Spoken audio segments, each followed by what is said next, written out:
thanks a lot, and I give the floor to Minister Peter Altmaier, Minister for the Environment and Energy.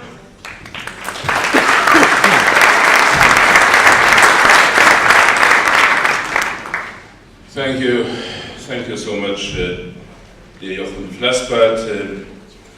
I'm very delighted to be surrounded by so many outstanding and prominent panelists of the Irish presidency, Fergus O'Dowd from UNEP, Jackie Alder, the President of the Environmental Affairs Committee of the European Parliament, Matthias Grote, and of course, last but not least, Commissioner Potočnik, who is playing such an important and crucial role in all this.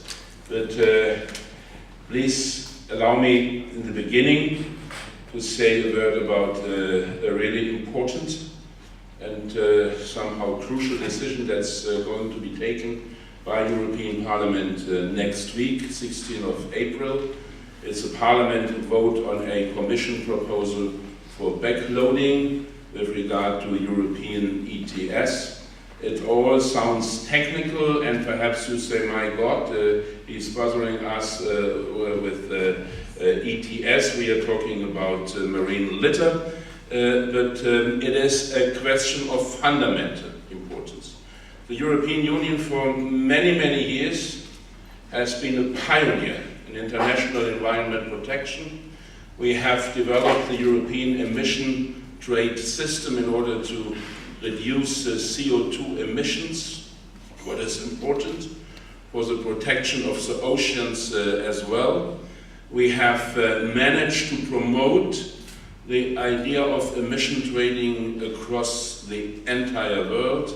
There are countries like China, like Australia, Korea, Canada, where emission trade system have been introduced or are going to be introduced within the next couple of years.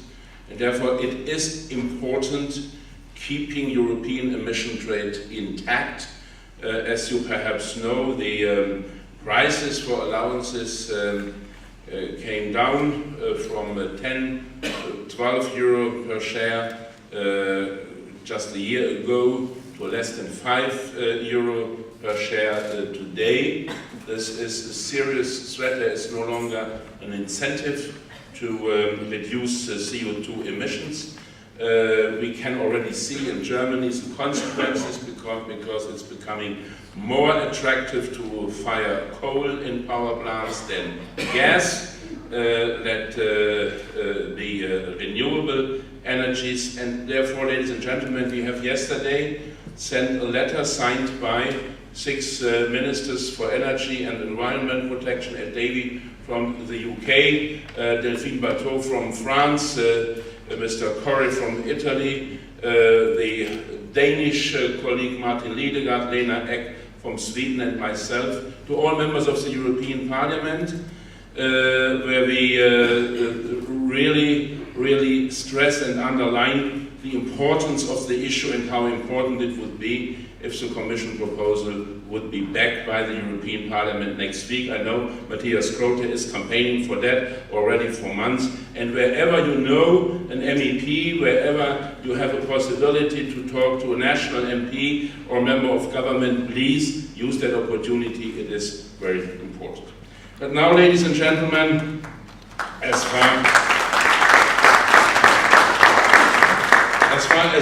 far as our conference is concerned, I keep it as brief as I can. Germany is, as you all know, not a classical marine power. The length of our coastal areas is quite limited. The challenge as far as the reduction of concrete marine littering emanating from German companies inside Germany is important, but still limited. But perhaps this situation makes it easier for us to encourage some debates, to bridge some gaps, and to support all of you in putting marine litter issues into a higher rank of the international environmental agenda. It is important. And as you all know, and I have no idea of quoting all the details, but you know, our seas are in serious danger. They are ill, and one of their worst diseases is littering. You know all the figures much better than me, I will not repeat them, but it is therefore a good thing that the topic of marine debris has reached now the major meetings and conferences, but this alone does not make our seas any cleaner. We have to put it on the political agenda, and when I'm talking about political agenda, I'm not talking just about cabinet meetings and debates in the relevant council formation in Brussels. I'm talking about the international public debate, international audience. It is important to increase interest of media like CNN, BBC World, and many others, Al Jazeera, to publish reports, to print articles about this issue, because it is a very concrete one, it is a very shocking one, and we need that popular support in order to make progress.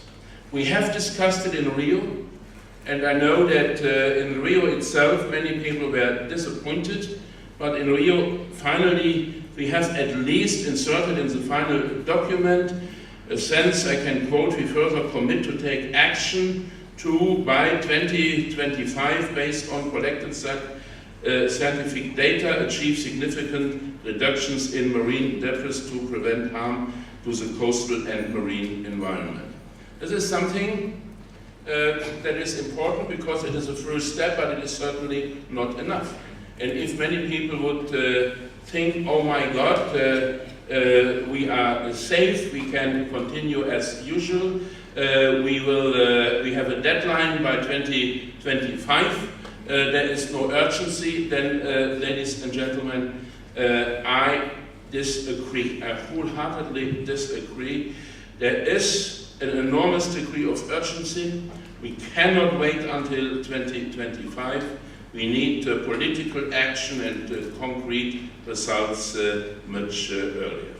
The 5th International Marine Debris Conference, organized by UNIP in March 2011, has adopted the Honolulu strategy that is now also reflected in the Berlin message. It's always, by the way, as a politician and a former EU Commission civil servant who was involved in the drafting of such documents in a different area for many years, and who can understand when you are talking about Honolulu language and Berlin language, this is something that's easy for you to remember.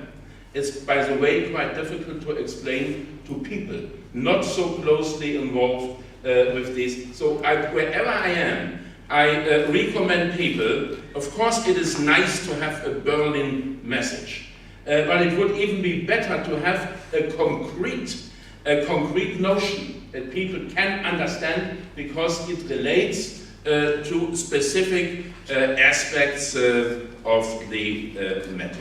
And it is also worth mentioning that there has long been a comprehensive ban on the dumping of waste from ships in the North and the Baltic Seas.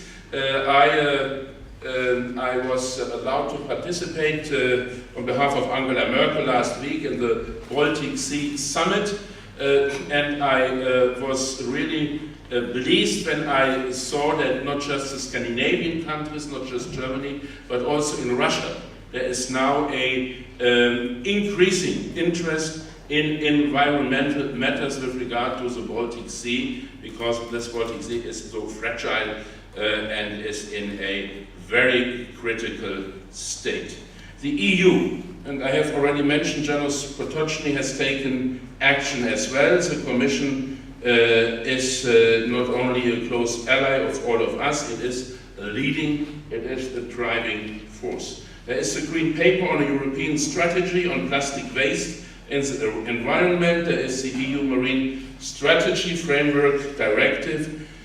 And I'm convinced that without the EU and Commissioner Potocznik's work, we could not achieve what we have to achieve if we want to change the game. Of course, one of our major tasks in this context is still ahead of us. We must be able to trace marine debris to the respective polluters. And this is something where I really think we have to speed up. It is easy, of course, to find some symbolic, to identify some symbolic debates on what we can do, but in many, many cases, the impact is rather limited.